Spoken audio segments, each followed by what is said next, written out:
jemaat Tuhan yang saya kasihi dalam Tuhan kita Yesus Kristus, apa kabar kita semua?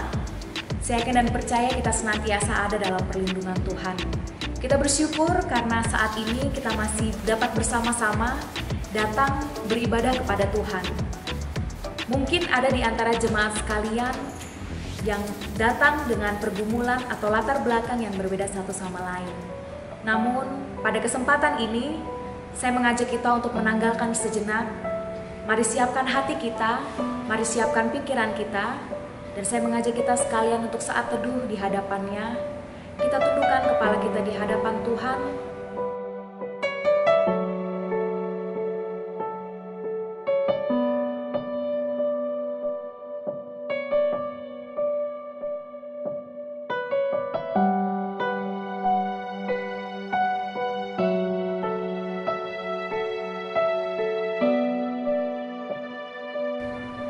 Jemaat yang dikasihi Tuhan, kita akan memulai ibadah kita dan mari kita membuka di dalam doa. Mari kita berdoa.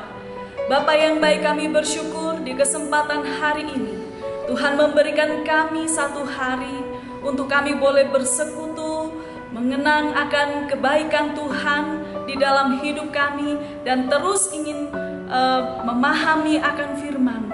Kami bersyukur karena di dalam keadaan kami yang sulit, Tuhan tetap ada bersama dengan kami dan memelihara kami. Kiranya roh Tuhan ada bersama-sama dengan kami, menaungi setiap kami, dimanapun jemaat-Mu berada. Tuhan memimpin mereka dengan urapan yang daripada kuasa Tuhan sendiri, sehingga ibadah kami boleh berkenan di hadapan Tuhan. Kami membuka ibadah kami di dalam nama Allah Bapa, Allah Anak, Allah Roh Kudus. Amin. Jemaat Tuhan yang terkasih, baru saja kita merayakan hari kebangkitan Tuhan Yesus bagi kita. Dan saya percaya hari kebangkitan memberikan kita kemenangan. Dan kemenangannya menjadikan damai sejahtera di dalam setiap hati kita. Sebab damai sejahtera yang kita miliki bukan berasal dari dunia ini, melainkan dari Allah saja. Untuk itu, mari sama-sama kita bersuka cita, sebab damai yang diberinya teramat besar.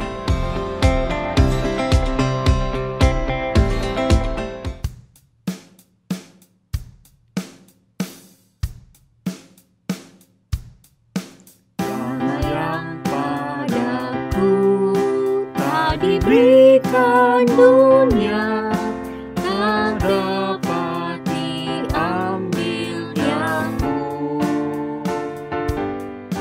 Meski susah tempuh, takutku tidaklah, karena damai Tuhan ku turun.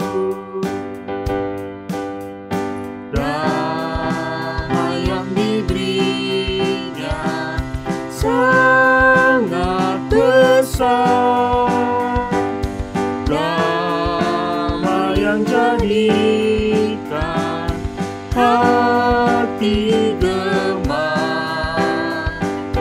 Tuhan besertaku sepanjang jalanan, Yesuslah saja ku harapkan.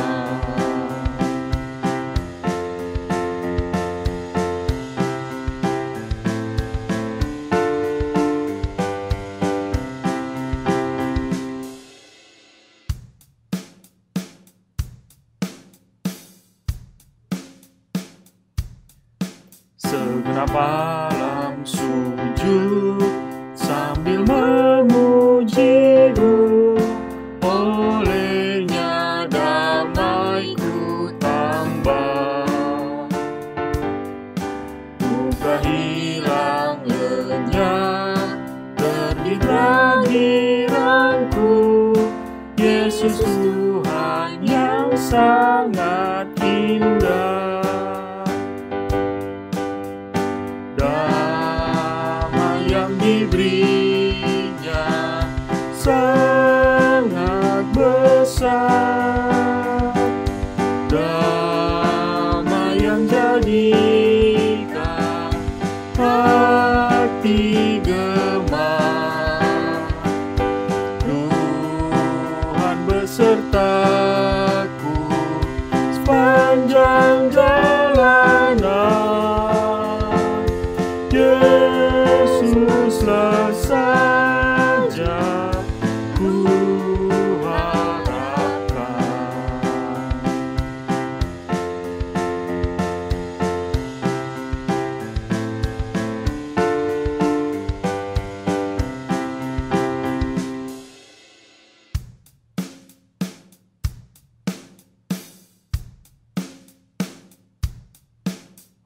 Perintah yang terbesar oleh Yesus diberi, yaitu damai dan kemenangan.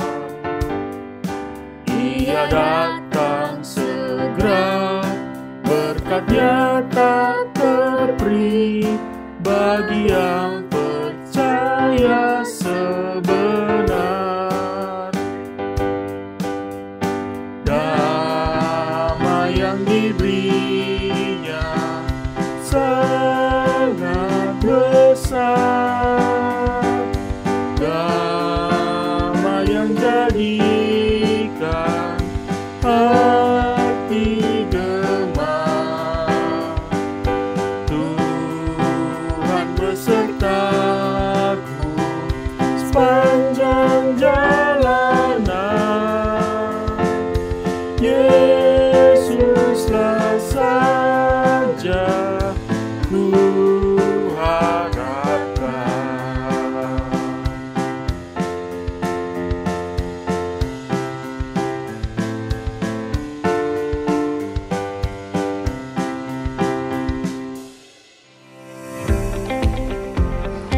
Jemaat Tuhan, baik dan buruk kehidupan yang kita alami merupakan anugerah dari Tuhan. Dalam setiap persoalan dan kesulitan yang kita alami, kehadiran Tuhan selalu nyata, menolong dan memberkati setiap kehidupan kita saat kita datang dan berserah kepada-Nya. Mari siapkan hati kita akan merenungkan kebenaran firman Tuhan yang akan disampaikan oleh hamba-Nya Evangelis Merik Desanti. Biarlah melalui firman ini memberikan kita kekuatan untuk melewati hari-hari kehidupan kita.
memberi pertolongan. Anugerah-Mu besar melimpah bagiku.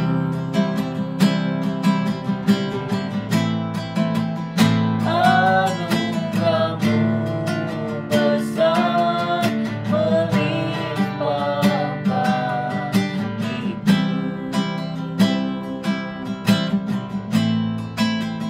Anugerah-Mu besar melimpah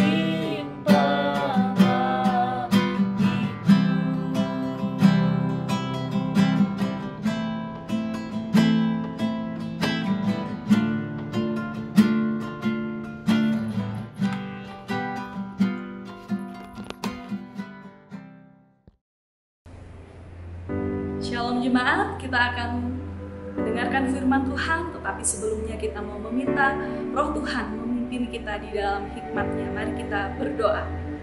Bapa kami yang di surga, dengan kuat kuasa Roh Tuhan, kami datang kepadamu memohon hikmat-Mu bagi setiap kami di dalam perenungan akan firman Tuhan. Kiranya apa yang kami pelajari hari ini boleh kami lakukan di dalam hidup kami, boleh menjadi kebangkitan di dalam diri kami, sehingga kami menjadi umat Tuhan yang benar dan berkenan di hadapan Tuhan. Tuhan menguasai kami. Ada begitu banyak hal yang mungkin mengganggu konsentrasi kami ketika kami beribadah, ketika kami mendengarkan firman Tuhan. Tetapi kami memohon kuasa-Mu untuk menolak segala hal yang mengganggu kami, yang mau merebut firman ini dari pikiran dan hati kami. Kami tolak dalam nama Yesus. Dan kiranya Roh Tuhan sendiri yang akan memimpin kami. Di dalam nama Yesus kami berdoa. Amin.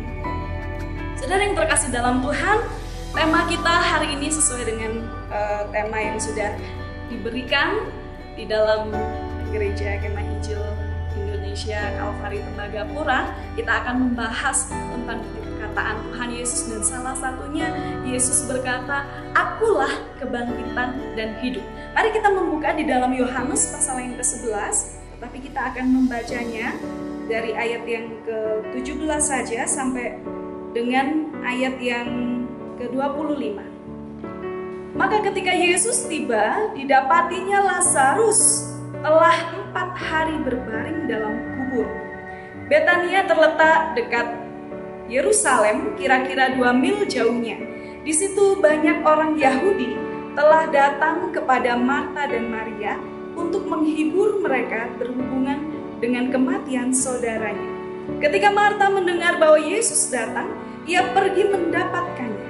Tetapi Maria tinggal di rumah. Maka kata Marta kepada Yesus, "Tuhan, sekiranya Engkau ada di sini, saudaraku pasti tidak mati. Tetapi sekarang pun aku tahu bahwa Allah akan memberikan kepadamu segala sesuatu yang engkau minta kepadanya." Kata Yesus kepada Marta, "Saudaramu akan bangkit." Kata Marta kepadanya, "Aku tahu bahwa ia akan bangkit pada waktu orang-orang bangkit pada akhir zaman." Jawab Yesus, "Akulah kebangkitan dan hidup. Barang siapa percaya kepadaku, ia akan hidup walaupun ia sudah mati." Inilah ayat yang menjadi renungan kita hari ini. Akulah kebangkitan dan hidup. Barang siapa percaya kepadaku, ia akan hidup walaupun ia sudah mati. Kebangkitan Kristus di dalam paradigma orang percaya, orang Kristen, itu sering menjadi hal yang lama-kelamaan menjadi biasa saja. Tetapi hari ini kita akan belajar kenapa dia dikatakan Allah, akulah kebangkitan dan hidup, begitu ya. Padahal dia belum, ini peristiwa sebelum dia mengalami kematian. Jadi dia sudah membangkitkan Lazarus yang mati sebelum dia mengalami kematian. Dia berkata, "Akulah kebangkitan." Nah, saudara yang terkasih dalam Tuhan, kalau kita melihat peristiwa ini, sebelumnya peristiwa ini diwarnai dengan ketika Lazarus dia sedang sakit, ya, kemudian Maria dan Marta ini adalah saudara dari Lazarus, dan kita melihat bahwa Lazarus, Maria, dan Marta ini adalah orang-orang yang dikasihi Tuhan. Nah, ketika Lazarus sakit, kemudian adalah pesan waktu itu ke Tuhan Yesus. Nah, Tuhan Yesus waktu itu belum sampai di kotanya, di tempat Lazarus ada, belum sampai di tempat Marta dan Maria ada, tetapi Tuhan Yesus sedang mengajar di tempat yang lain. Kemudian seseorang menyampaikan pesan bahwa Lazarus sakit. Ya. Ini hal yang menarik bagi setiap kita, ya, bahwa orang yang dikasihi Tuhan pun bisa mengalami kesakitan, bisa mengalami yang namanya sakit. Ada penafsir, ada ajaran-ajaran yang berkata kalau kita percaya itu kita dibebaskan dari segala sakit. Kalau kita itu orang yang dikasihi Tuhan, kita nggak akan pernah merasakan sakit. Tetapi ayat ini tidak berbicara demikian. Lazarus adalah orang yang dikasihi Tuhan. Mereka adalah orang-orang yang dekat dengan Tuhan. Tetapi orang yang dekat dengan Tuhan, orang yang dikasihi Tuhan, bukan berarti mereka tidak pernah mengalami sakit. Jadi ketika Bapak Ibu Saudara mengalami sakit, itu bukanlah sebuah kutukan, bukan sebuah hal yang berarti saya sedang tidak dikasihi Allah. Tidak, ya, Allah tidak pernah mengajarkan doktrin seperti itu. Jadi orang yang dikasihi Tuhan pun pernah mengalami sakit. Jadi waktu itu orang mengirimkan kabar kepada Yesus bahwa Lazarus itu sedang sakit. Tetapi Yesus berkata di dalam ayat yang keempat, penyakit itu tidak akan membawa kematian, tetapi akan menyatakan kemuliaan Allah, sebab oleh penyakit itu anak Allah akan dimuliakan. Ini hal yang menarik kedua. Ternyata ada penyakit itu yang akan membawa kepada kemuliaan Allah.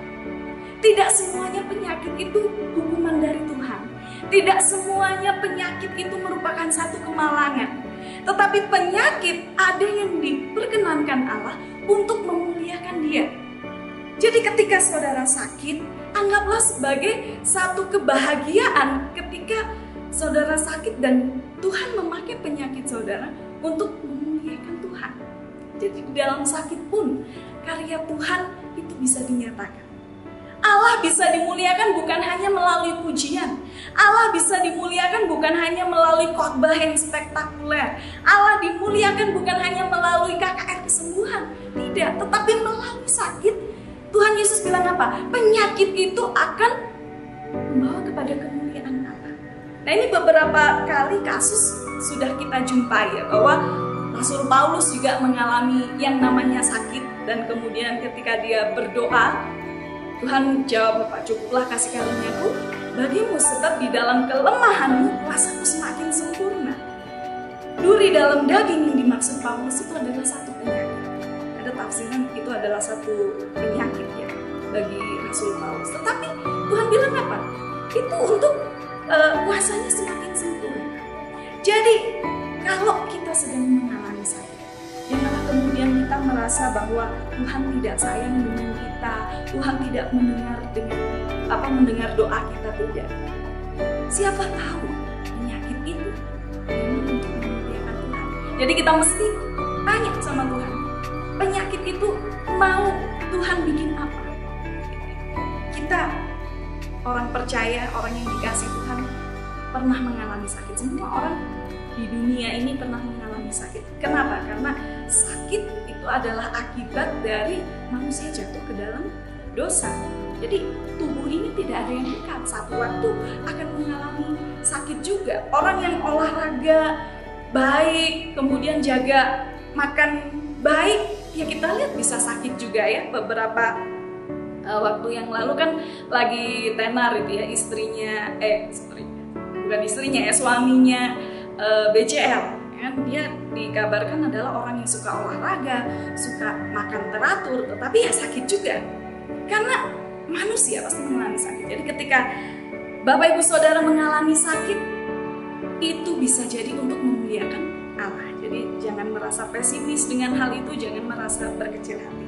Nah, kemudian kenapa Tuhan tidak langsung datang, ya? Kalau Tuhan itu mengasihi Lazarus, kalau Tuhan itu dekat dengan Lazarus, kalau Tuhan itu orang yang menjaga hubungan relasi yang intim dengan Lazarus, kenapa Tuhan tidak melakukan mujizat pada saat itu?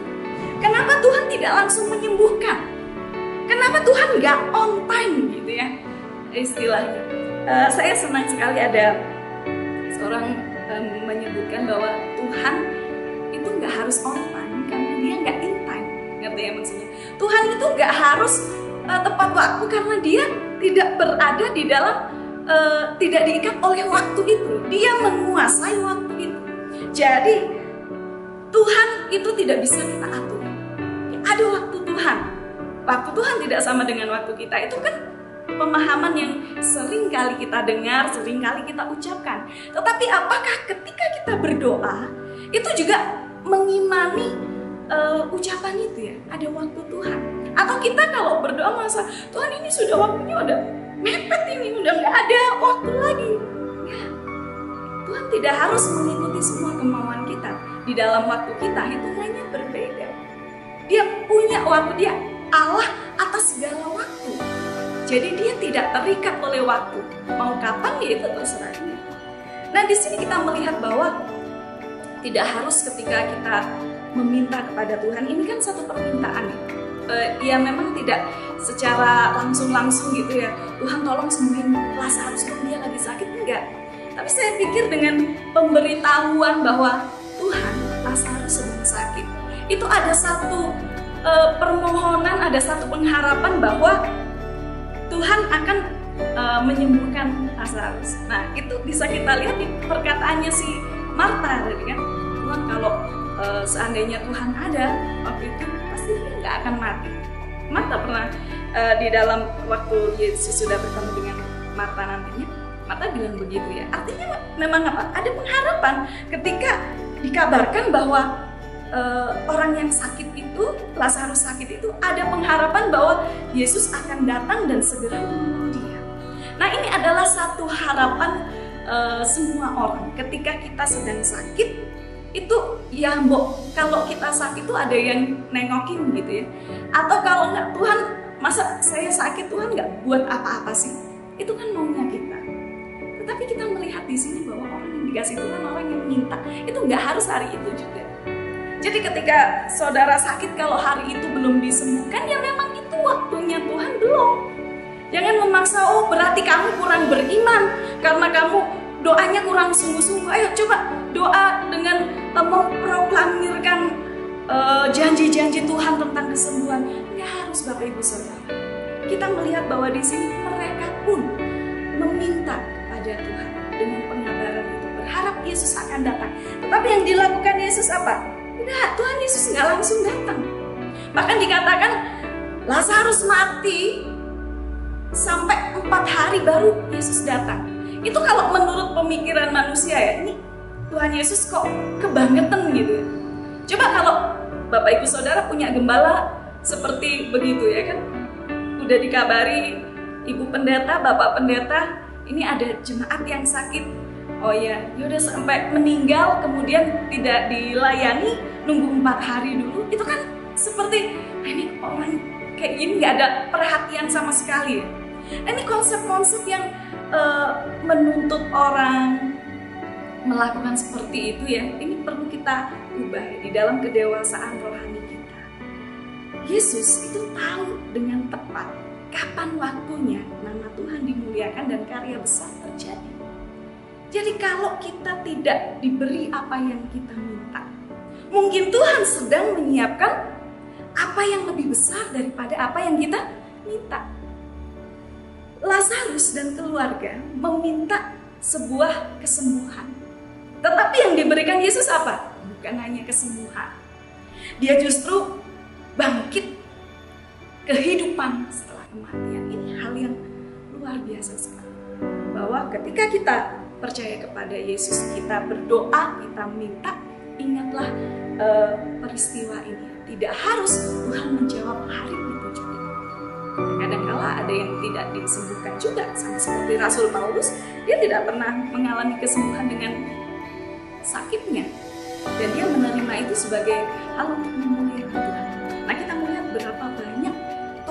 Alkitab itu ya, di dalam mereka mengalami kesulitan, di dalam mereka mengalami kesakitan, justru disitulah letak kesaksian para nabi dan rasul-rasul, bukan? Ayub terkenal dengan apa? Apakah Ayub terkenal dengan kesuksesannya? Ya, kesuksesannya tertulis cuma satu pasal. Pasal berikutnya itu penuh dengan apa? Penderitaan, sakit penyakit. Tetapi bukankah itu yang menjadi poin kesaksian bagi banyak orang? Jadi di dalam keadaan sulit, kita sekarang ini kita menjumpai banyak orang yang sakit, dan ada juga pasti orang percaya, orang Kristen yang punya sakit, yang terkena corona ada juga ya. Tetapi itu untuk memuliakan nama Tuhan. Bukan berarti dia menjadi dikucilkan, enggak ya. Tapi itu adalah untuk memuliakan nama Tuhan. Jadi Tuhan Yesus itu tidak langsung ke situ, tidak langsung menyembuhkan Lazarus, tetapi hari itu Yesus masih melakukan pelayanannya. Yesus masih menunggu beberapa hari. Nah, ketika di ayat yang ke-7, tetapi sesudah itu ia berkata kepada murid-muridnya, mari kita kembali lagi ke Yudea. Nah, ini Yesus sudah tahu kabar itu, dia justru kayak berbalik arah ya, bukan oh ya udah nanti saya ke sana dalam perjalanan, kan butuh waktu ya. Enggak, Yesus balik lagi ke tempat yang lain. Jadi Tuhan tidak langsung melakukan satu tindakan begitu ya. Ini hal yang cukup unik ya. Kita mungkin saat itu orang tidak mengerti maksudnya apa ya. Murid-muridnya sendiri juga tidak mengerti ya kenapa Tuhan melakukan hal itu. Tapi Yesus adalah orang yang tahu dengan tepat kapan dia harus bertindak. Nah, ada satu ketakutan dari murid-murid ketika Yesus mau kembali ke Yudea. Murid-murid berkata di dalam ayat yang ke-8, Rabi, baru-baru ini orang Yahudi mencoba melempari engkau. Masih maukah engkau kembali ke sana? Jawab Yesus, bukankah ada 12 jam dalam satu hari? Siapa yang berjalan pada siang hari kakinya tidak terantuk karena ia melihat terang dunia ini. Tetapi jikalau seorang berjalan pada malam hari, kakinya terantuk karena terang tidak ada di dalam dirinya. Demikianlah perkataannya, dan sesudah itu ia berkata kepada mereka, Lazarus saudara kita telah tertidur, tetapi aku pergi ke sana untuk membangunkan dia dari tidurnya. Maka kata murid-murid itu kepadanya, Tuhan, jikalau ia tertidur, ia akan sembuh. Tetapi maksud Yesus ialah tertidur dalam arti mati. Sedangkan sangka mereka Yesus berkata tentang tertidur dalam arti biasa. Ini hal yang menarik ketika saudara kalau pernah ditolak di satu tempat, saudara masih mau nggak ke tempat itu lagi? Ya pasti ya ngapain juga ya, pasti kita akan ditolak lagi. Tapi Yesus nggak gitu ya, dia pernah dicoba untuk dilempari di Yudea, tapi dia kembali ke situ lagi. Ini menandakan bahwa penderitaan atau kesulitan itu tidak menguasai dia, tidak menjadikan dia trauma dan takut, enggak. Oleh karena itu Tuhan berpesan di dalam firman-Nya, aku memberikan kepadamu roh keberanian, bukan ketakutan. Dan dia sudah memberikan contoh, yaitu ketika dia hampir mati dilempari batu, tetapi dia kembali lagi ke tempat itu. Ketakutan tidak menguasai dia. Keadaan yang sulit tidak menciutkan imannya, tidak menciutkan dirinya menjadi orang yang kemudian takut kemana-mana, enggak juga. Jadi ketika kita mengalami keadaan yang sulit, ketertolakan, jangan itu menjadikan sesuatu yang menguasai kita sehingga kita tidak bisa melayani Tuhan. Di sini dia melakukan pelayanan. Nah, kemudian dia berbicara bahwa ini konsep kematian di dalam orang percaya. Ini adalah kematian ibaratnya kita sedang tidur. Kita tidur dan nanti dibangunkan oleh Tuhan. Ini konsep konsep yang baru. Tapi murid-murid mikirnya adalah, oh berarti ini Lazarus disembuhkan nih, dia cuma tidur doang. Tapi secara fisik itu Lazarus memang mati. Tetapi maksudnya di sini Yesus memaknai kematian itu dengan konsep yang baru. Mati bukan berarti selesai, tidak ada apa-apa lagi, tidak. Tetapi kematian bagi orang Kristen itu hanya sebuah tidur saja. Dan satu kali Tuhan akan bangunkan kita. Satu kali Tuhan akan bangkitkan kita. Kematian itu bukanlah hal yang selesai di situ, enggak. Tapi ada kehidupan setelah kematian. Ini hal yang luar biasa. Nah kemudian karena Yesus berkata demikian ya, mereka kemudian percaya bahwa Yesus pasti akan menyembuhkan Lazarus.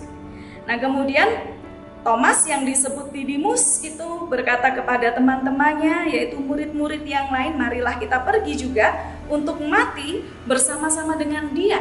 Ini satu perkataan iman yang luar biasa. Saudara, ketika Yesus ya dan murid-muridnya itu tahu, murid-muridnya tahu bahwa ketika di Yudea Yesus pernah mau dirajam, dilempari batu, kemudian dia kembali lagi ke situ dan yang berkata untuk tetap menyertai dia itu Thomas.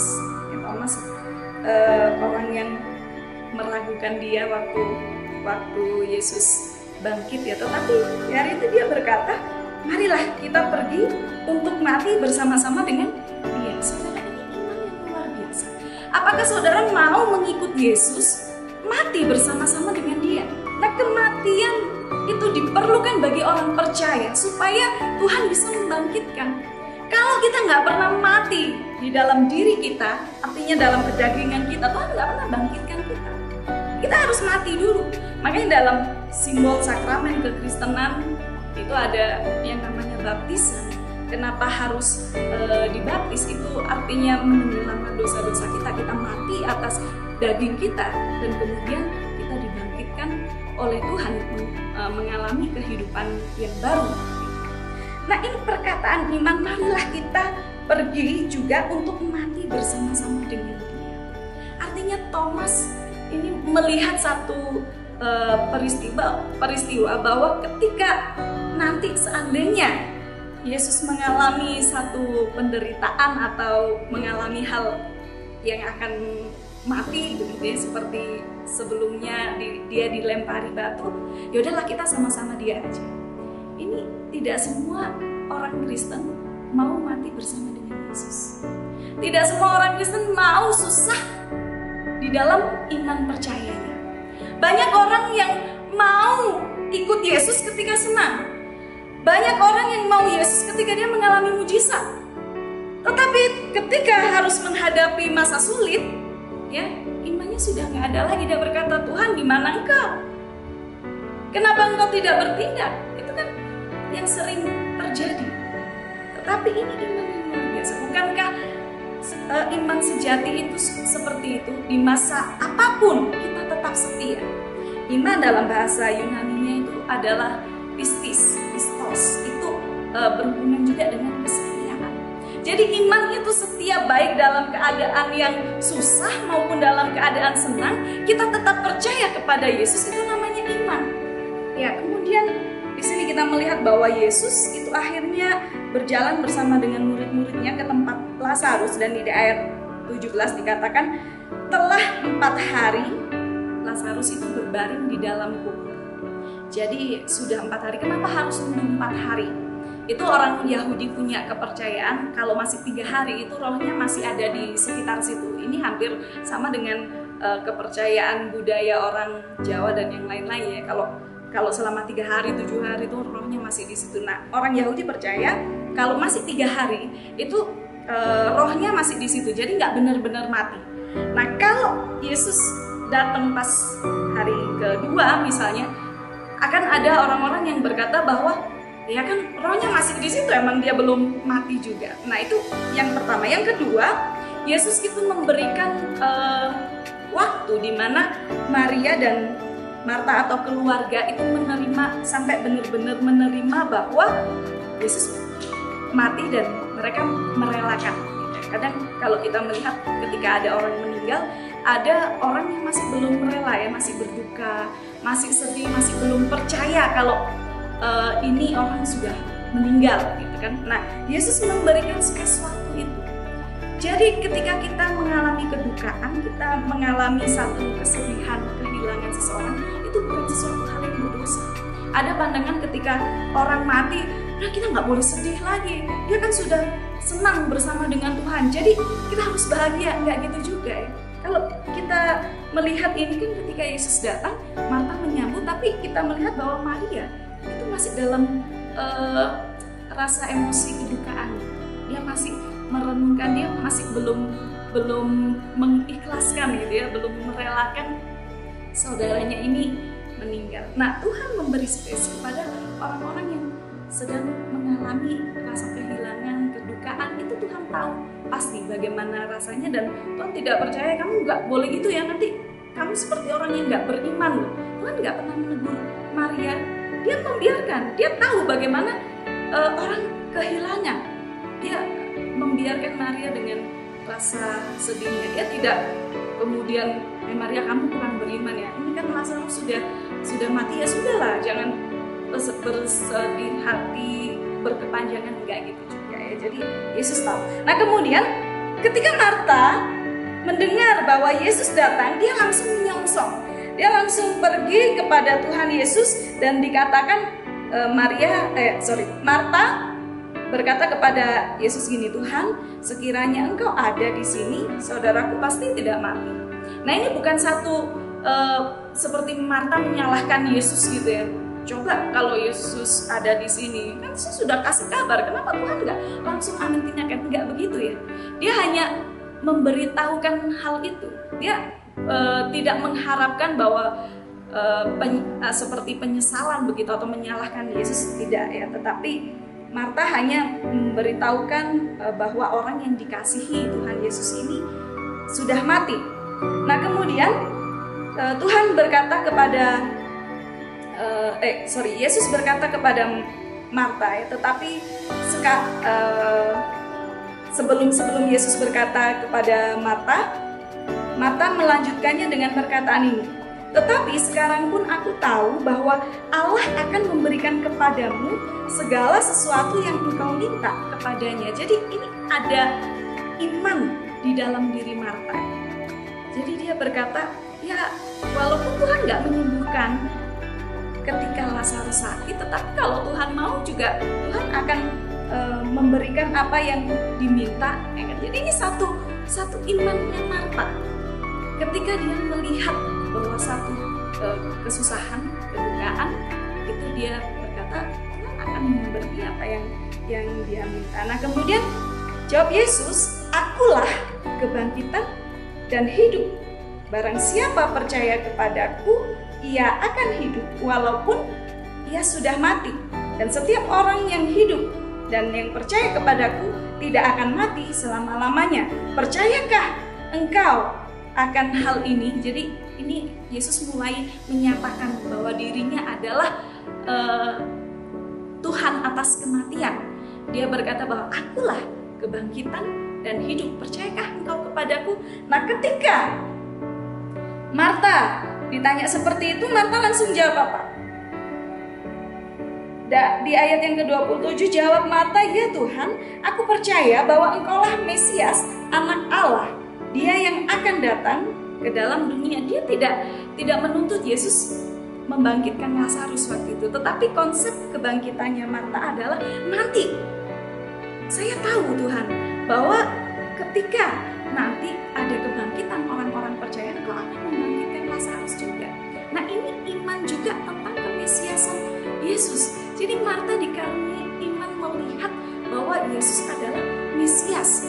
Yesus adalah anak Allah yang bisa membangkitkan orang mati. Tetapi dia tidak berpikir bahwa hari itu akan ada kebangkitan. Hari itu Yesus akan membangkitkan Lazarus. Dia tidak berkata seperti itu. Tidak. Jadi di dalam kesedihannya karena kehilangan Lazarus saudaranya, dia tetap percaya bahwa Allah adalah Allah yang berkuasa. Dia tidak menyalahkan Yesus. Dia tidak menyalahkan Tuhan tidak menyembuhkan Lazarus, tetapi dia menerima bahwa Tuhan itu punya kuasa untuk membangkitkan, tetapi nanti, gitu ya. Nah kemudian ketika Marta sudah berkata begitu, ya, kemudian Yesus dan sesudah berkata demikian, dia pergi memanggil saudaranya Maria dan berbisik kepadanya, "Guru ada di sana dan ia memanggil engkau." Jadi rupanya Yesus memanggil Maria juga ya, tetapi waktu itu Yesus belum sampai ke dalam kampung itu, ia masih berada di tempat Marta menjumpai dia. Jadi rupanya Yesus belum sampai ke tempat di mana Lazarus dikuburkan. Ketika orang-orang Yahudi bersama-sama dengan Maria di rumah itu untuk menghiburnya, melihat bahwa Maria segera bangkit dan pergi keluar, mereka mengikutinya karena mereka menyangka bahwa ia pergi ke kubur untuk meratap di situ. Nah, ini kita melihat bahwa Maria masih ada emosi karena kehilangan, gitu ya, masih sedih karena kehilangan. Setibanya Maria di tempat Yesus berada dan melihat dia, tersungkurlah ia di depan kakinya dan berkata kepadanya, "Tuhan, sekiranya engkau ada di sini, saudaraku pasti tidak mati." Jadi mereka berdua ini ada pengharapan di dalam Yesus ya. Ketika keadaan sulit, mereka tetap menyembah Tuhan, mereka tetap berharap kepada Tuhan. Ketika Yesus melihat Maria menangis dan orang-orang Yahudi yang datang bersama-sama dia, maka masykurlah hatinya, ia sangat terharu dan berkata, "Di manakah dia?" "Kamu baringkan," jawab mereka, "Tuhan, marilah dan lihatlah." Maka menangislah Yesus. Kita melihat bahwa di sini ketika Lazarus meninggal, banyak orang yang datang dan ikut bersedih padanya. Nah, ini menunjukkan bahwa di dalam hidupnya Lazarus itu punya kehidupan yang baik sehingga orang mau datang. Tapi itu tidak bisa dijelaskan dalam konsep mutlak ya, bahwa orang yang kalau yang melayat banyak itu pasti akan hidupnya baik. Enggak juga ya. Di saat seperti ini apalagi ya kan, kalau orang meninggalnya karena corona udah gak ada yang melayat sekali walaupun dia baik seumur hidupnya kan. Ini bukan satu konsep yang mutlak, tetapi biasanya orang yang meninggal ketika hidupnya dia bermanfaat bagi orang, itu ketika dia mati itu banyak orang yang merasa kehilangan. Nah, ketika Yesus melihat hal itu, mereka menangis, meratap. Yesus juga ikut menangis. Artinya apa? Yesus tahu segala kesedihan yang dirasakan oleh orang-orang yang dikasihi. Jadi ketika kita mengalami kesusahan, kita nggak usah menyalahkan Tuhan. Tuhan nggak tahu rasanya saya susah. Enggak, Tuhan pasti tahu. Tuhan tahu bagaimana kita sedang mengalami itu. Dan dia ikut bersedih bersama dengan kita. Bersedih dalam artian apa? Dia ada bersama dengan orang-orang yang hancur hatinya. Dia ada bersama dengan orang-orang yang terluka. Yesus ada bersama-sama dengan mereka. Nah, tetapi beberapa orang di antaranya berkata, "Ia memelekkan mata orang buta. Tidak sanggupkah ia bertindak sehingga orang ini tidak mati?" Jadi rupanya memang sudah terkenal bahwa Yesus membuat mujizat dan orang-orang mengharapkan hal itu juga, bahwa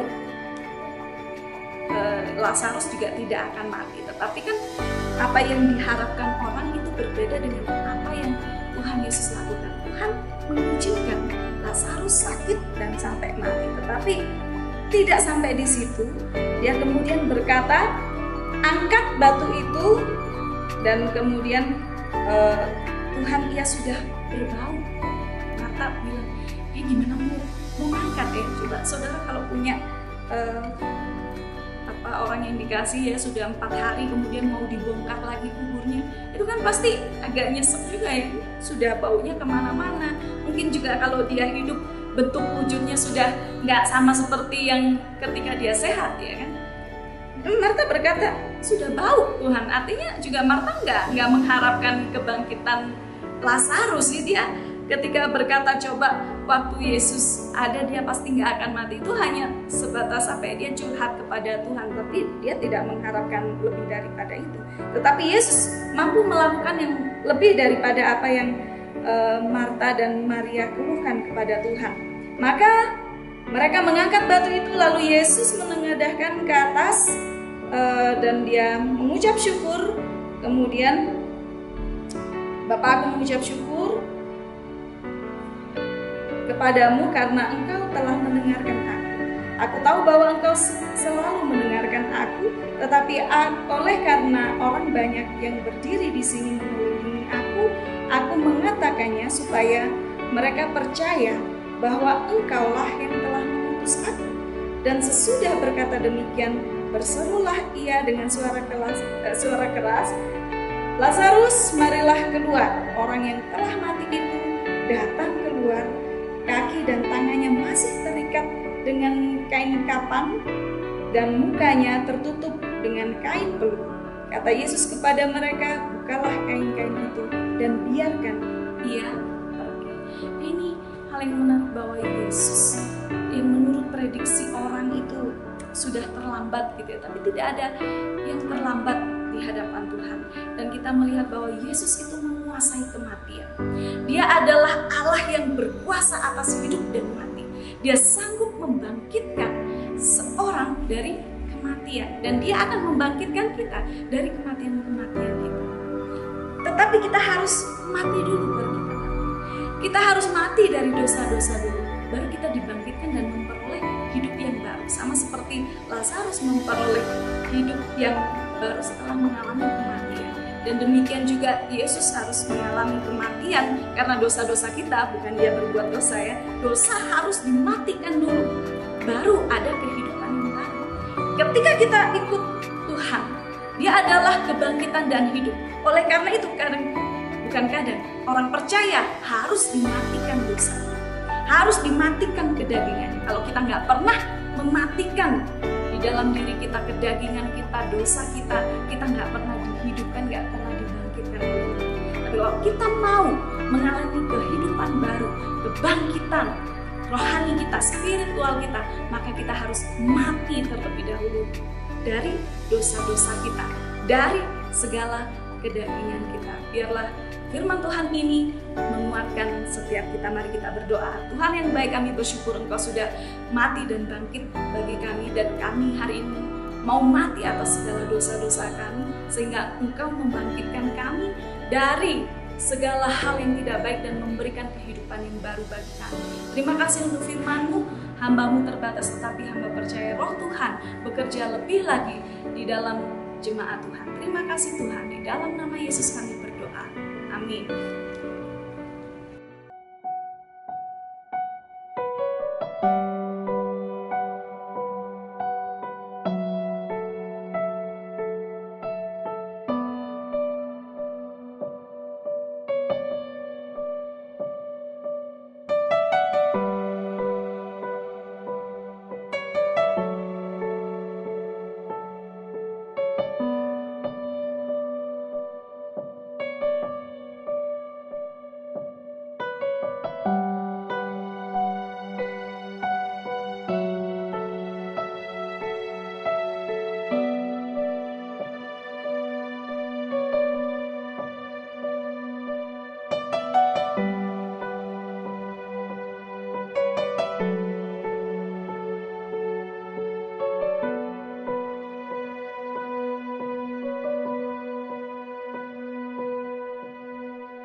Jemaat yang dikasih Tuhan, kita akan mengakhiri ibadah kita pada hari ini. Dengarkanlah firman Tuhan.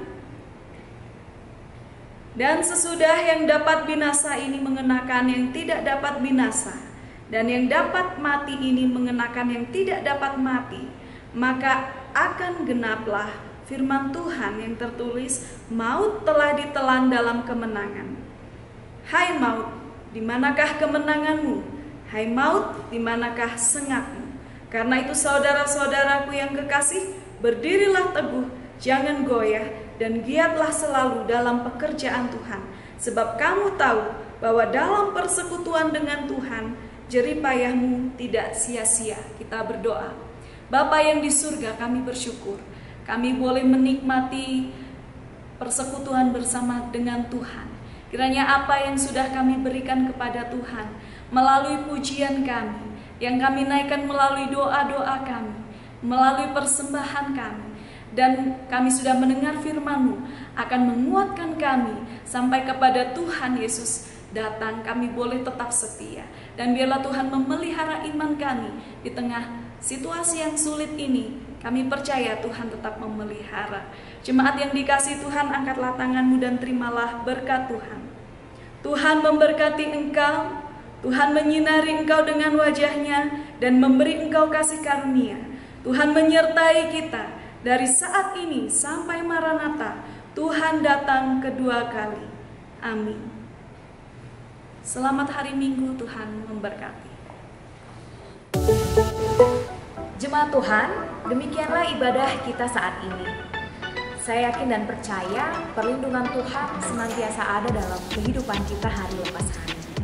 Saya juga mengajak jemaat sekalian untuk tidak lupa memberikan persembahan sebagaimana ibadah rutin kita dengan cara mentransfer ke nomor rekening yang tertera di layar Bapak Ibu Saudara. Mari Bapak Ibu tetap memberikan yang terbaik meskipun kita harus beraktivitas di rumah kita masing-masing. Beri waktu yang terbaik bagi Tuhan, beri persembahan yang terbaik bagi Dia yang sudah terlebih dahulu memberikan yang terbaik bagi kita. Saya Marcella Edoai pamit undur diri. Sampai ketemu di ibadah online mendatang. Tuhan Yesus